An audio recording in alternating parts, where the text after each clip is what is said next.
Okey dah. Alright. So cikgu nak present buku teks dulu Harap korang nampak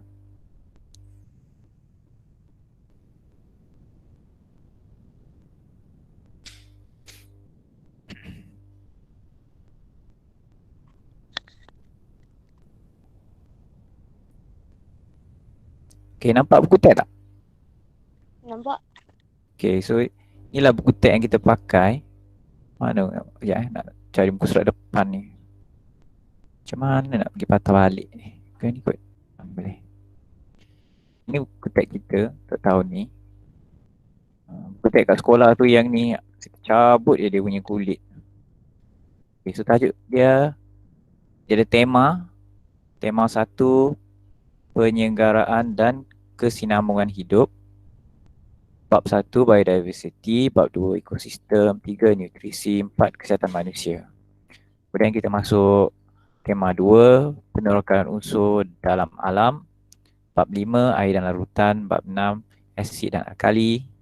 Tema 3, tenaga dan kelestarian hidup.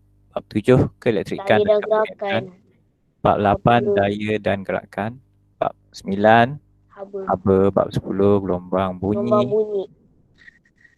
Tema 4, tutup mic pendengar dulu, dengar dulu. Nanti kita bincang penerokaan bumi dan angkasa lepas. Bab 11, bintang dan galaksi dan alam semesta. Bab 12, sistem suria. Bab 13, meteoroid, asteroid dan komet. So ada 4 tema dengan 13 bab. Okay. So hari ni saya nak masuk secara ringkas tema 1. Bab 1, biodiversity. Okay. Apa maksud biodiversity? Dia kat di depan ni nyatakan soalan. Okay. Biodiversity ialah kepelbagaian benda hidup. Okay. Isi pentingnya contohnya, Malaysia merupakan salah satu daripada 12 buah negara biodiversity di dunia. Okay. Antara 12 negara yang biodiversity maksudnya banyak hidupan. Kita banyak hidupan liar disebabkan oleh iklim kita. Sebab cuaca kita. Okay. Jadi iklim kita adalah iklim khatulistiwa. Khatulistiwa bermaksud iklim panas dan lembap sepanjang tahun. Kita sentiasa ada hujan. Oleh itu, kita sentiasa ada hutan-hutan yang kita panggil luas, tebal. Okay. So sini, apakah biodiversity? Ialah kepelbagaian organisma, sama ada mikroorganisma, haiwan atau tumbuhan. Disebut sebagai biodiversity. Biodiversity wujud akibat kepelbagaian habitat dan cuaca. So biodiversity ini bergantung kepada habitat dan cuaca dia. Tempat tinggal dia dan juga keadaan cuaca dia. Jadi hidupan tu di gurun akan berbeza, hidupan di kutub berbeza, hidupan tanah berbeza dan juga hidupan laut juga berbeza. Okay. Next Berikutnya, kepentingan biodiversity. Okay. So dia kata biodiversity adalah khazanah tidak ternilai dan warisan alam semula jadi yang harus dikekalkan. So kepentingan dia, ni dia. Untuk sumber makanan, keseimbangan alam, tempat rekreasi, perubatan, bahan mentah dan untuk industri untuk pendidikan. Jadi ada 6 kepentingan. Huraian dia kat bawah lah. Makanan untuk kita makan lah. Keseimbangan alam, kita nutrien, pendemungaan, interaksi organisma, tempat rekreasi untuk kita beriadah. Kejap ada bunyi Kalau ada orang nak masuk.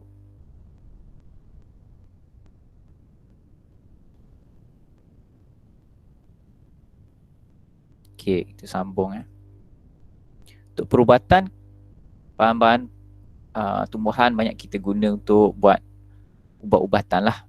Di sini ubat-ubatan dan kosmetik. Bahan mentah industri untuk perabot, alat muzik, pendidikan. So ini kena baca lah. Manusia mengembangkan ilmu pengetahuan dan mencipta teknologi terkini melalui pendidikan saintifik terhadap mikroorganisma, haiwan dan tumbuhan. So kita gunakan hidupan, contohnya bakteria untuk menghasilkan makanan, contohnya yeast untuk roti, untuk buat yogurt. Dia ada mengaplikasikan mikroorganisma. Okay, next kita pergi. Okay, ni last untuk kita belajar sikit je hari ni. Sama. Okay, pengurusan biodiversity secara berkesan. Sekejap ada yang masuk lagi. Dah masuk dah kot automatik, insyaAllah. Okay. Okay, memang tidak dinafikan memerlukan bahan mentah seperti kayu balak tujuan pembangunan. Yalah, kita perlu balak untuk dapat perabot, untuk bina rumah, tetapi kesan dia pada alam. So bagaimana kita uruskan dia? Sebenarnya ada cara. Maksudnya kita kalau nak membalak, kita tak boleh kena membalak secara terancang lah. Kita kena rancang tempat yang sesuai dan jumlah pokok yang kita kena ambil. Kita tak boleh memburu, membalak dengan banyak. Memburu ada juga dibenarkan untuk haiwan tertentu. Contohnya rusa. Tapi dia ada bilangan yang dibenarkan. Lepas tu dia kena ambil lesen dia. Okay. Kalau sini dia tulis mengharamkan pembunuhan atau pemandangan haiwan dan tumbuhan yang endemik dan terancam. Okay. Perkataan endemik. Haiwan endemik ni haiwan yang istimewa. Dia maksudnya dia ada di tempat tertentu sahaja. Contoh haiwan endemik di Malaysia ialah orang hutan. Orang hutan hanya terdapat di Sabah dan Sarawak. Di sini tak ada.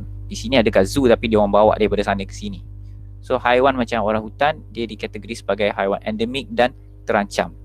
Kita tak boleh buru dia, tak boleh bunuh dia, tak boleh tangkap dia, tak boleh pelihara kat rumah. Okay? Sebab dia ada akta, dia ada undang-undang yang melindungi dia. Akta Perlindungan Hidupan Liar 1972. Jadi dalam akta ni siapa yang menangkap boleh dikenakan hukuman denda ataupun penjara. Okay? Kita juga ada Akta Perhutanan, di mana akta yang melindungi hutan. Okay? Melindungi habitat dengan wujudkan taman negara, taman laut, hutan simpan dan sanctuary. Ini taman-taman yang diwartakan di mana pembangunan tak dibenarkan. Pembangunan seperti kita nak buat rumah dekat taman negara tak boleh. Okay? Dia adalah kawasan hutan simpan. Dipelihara melalui program pembiakan seperti tapak semayan, anak benih, membantu penghutanan semula dan pusat penutasan penyu. Okay. Alright. Okay, itu saja untuk hari ini punya tajuk. Jadi saya buka slide lain kita tengok.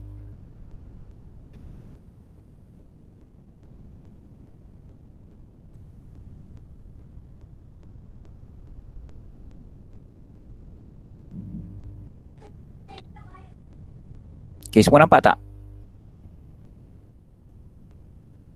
Nampak tak ni? Seorang respon, buka mic cakap, ya nampak. Kesenang. Nampak cikgu. Okay. Terima kasih. Okay. Ini nota ringkas. Kepelbagaian organisma. Biodiversity ialah kepelbagaian hidupan haiwan dan tumbuhan. Ini ringkas. Malaysia diiktiraf sebagai satu daripada 12 negara mega biodiversity. Malaysia beriklim khatulistiwa menjadi habitat sesuai pelbagai jenis organisma. Biodiversity dipengaruhi oleh habitat dan cuaca. Ni sama macam butek tadilah. Okey. Biasa saya akan tanya kalau dalam kelas. So ini kepentingan apa? Kepentingan biodiversity apa? Untuk apa? Siapa boleh jawab?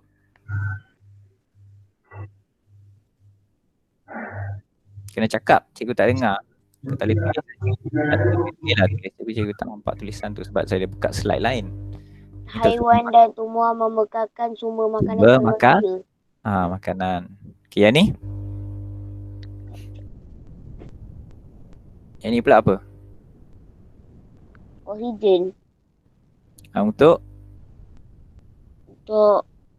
keseimbangan. Untuk keseimbangan alam. Alam. Ni sama juga. Ni dia punya kitaran air.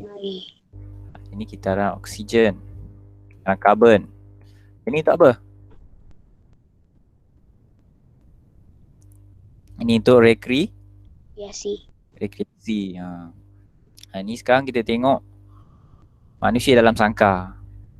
Haiwan dekat dekat luar. Betapa takutnya diorang ni, duduk jauh je. Memang cikgu risau je kalau yang atas ni kalau dia kencing habis yang bawah. Yang ni untuk apa? Ni pokok apa ni? Ni pokok tongkat tongkat ali untuk perubatan. Ni minyak gamat lah, kita tahulah untuk luka. Yang ni untuk Rabut. Perabot untuk perumahan Okay, ini yang tadi. Okay, ini dah gambar-gambar sikit. Ni apa nama haiwan ni? Platypus. Ni adalah haiwan endemik. Dia hanya di negara-negara tertentu saja. So, platypus ni dapat di negara mana? Siapa tahu? Kanada. Australia.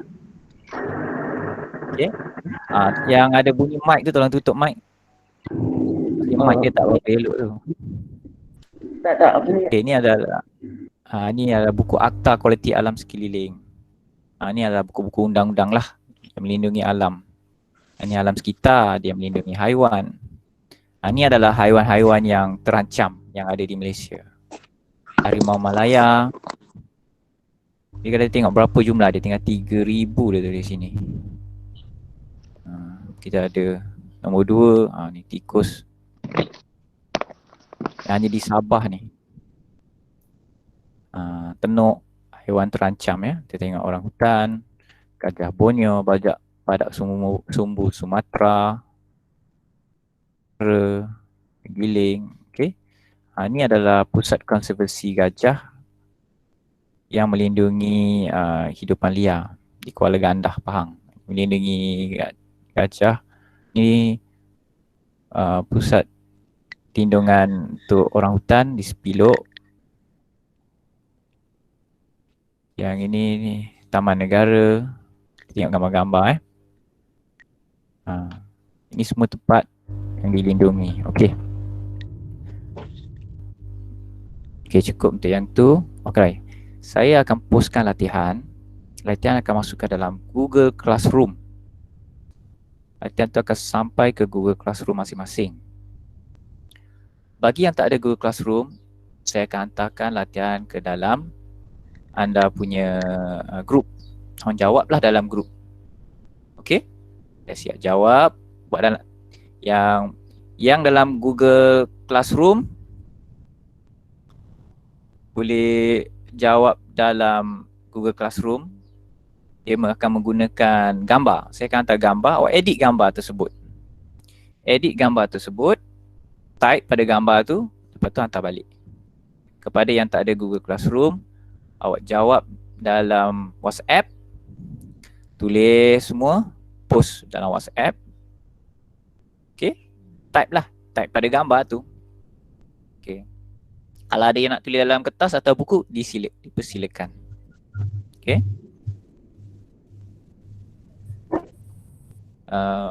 Masa ini ada yang ramai tak beli buku lagi, jadi kita buatlah cara mana yang sesuai. Okay. Ini contoh dia. Ramai yang dah login, anda buka Google Classroom, anda akan nampak kelas contoh. Ini kelas saya, kelas contoh saya sediakan buat satu contoh. So tekan pada assignment. Assignment ni saya akan bagi pada awak. Ini contoh assignment geografi semalam. Okay. Alhamdulillah ramai yang dapat buat. Kemudian kena tekan bahagian bawah ni. Okay. Tekan bahagian bawah, your work. Ni arahan semua, bacalah. Dia akan keluar yang warna kuning ni. Tekan yang kuning ni untuk buka latihan. Dah buka tu, awak edit. Dia akan keluar gambar. Edit, save. Ingat, mesti save. Lepas save, dia akan keluar merah pula. Maksudnya awak dah edited. Terus tekan hand in. Hand in maksudnya hantar. Bila hantar kat saya, akan masuk ke dalam Google Classroom saya. Dan saya akan semak, bagi saya masa sebab ramai sangat kelas, sampai 7 kelas. Saya semak, saya akan hantar balik. Hantar balik ke anda. Okay, dan anda boleh tengok kalau saya ada komen dan saya akan bagi markah. So itu cara menggunakan Google Classroom. Sangat mudah. Okay, ada soalan tak setakat ni? Tak. Ada siapa-siapa nak Tak ada, tanya tak? tak ada cikgu. Okay, Tak ada. boleh okay. So saya akan hantar sekarang. Sekejap saya tekan. 2 karisma. Dia senang. Bila saya buat pada satu kelas latihan, dia akan hantar kepada semua. Tapi kita nak guna kaedah Google Classroom untuk hari ni. Okay. Anda akan dapat notifikasi. Kalau boleh untuk Google Classroom, buka notifikasi. Jadi kalau ada latihan, dia akan bunyi. Kalau saya ada tanda, dia akan bunyi. Ya, awak tahulah latihan anda telah siap ataupun sampai. Okay, saya cuba saya 7 kelas sign.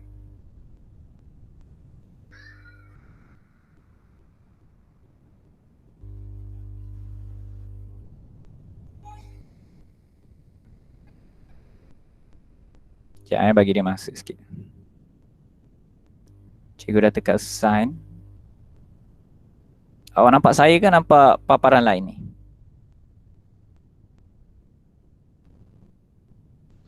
Nampak cikgu. Okay, saya dah tutup lah paparan tadi. Ini kan rumit juga. Okay, ada apa-apa nak tanya? Sebagai peluang, kau nak sembang ke, nak tanya ke? Sekejap Oh, makan masuk. Cikgu. Ya. Tadi macam mana tadi nak buat untuk Google Classroom? Pasal tadi saya takut saya terlupa. Buka apps. Okay. Buka apps. Dah. Lepas tu kejap buka apps, ikut step ni. Kejap. Saya kena present balik.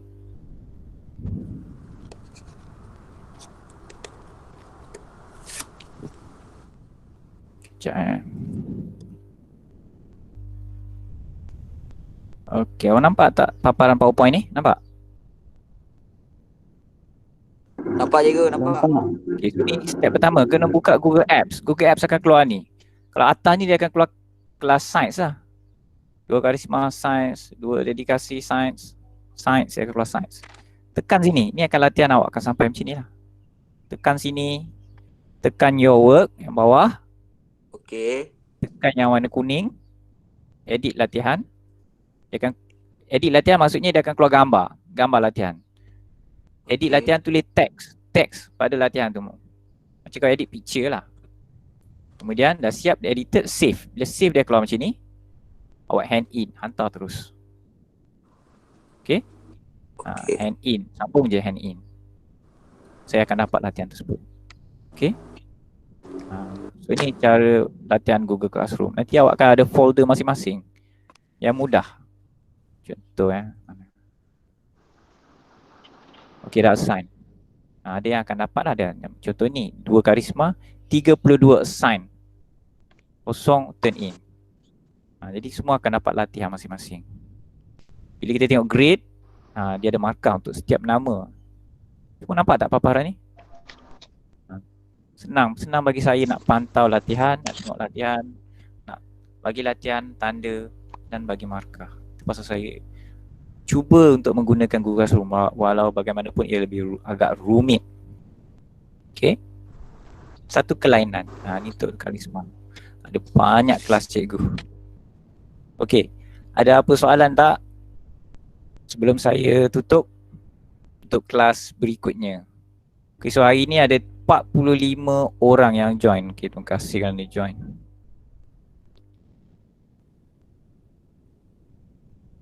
orang.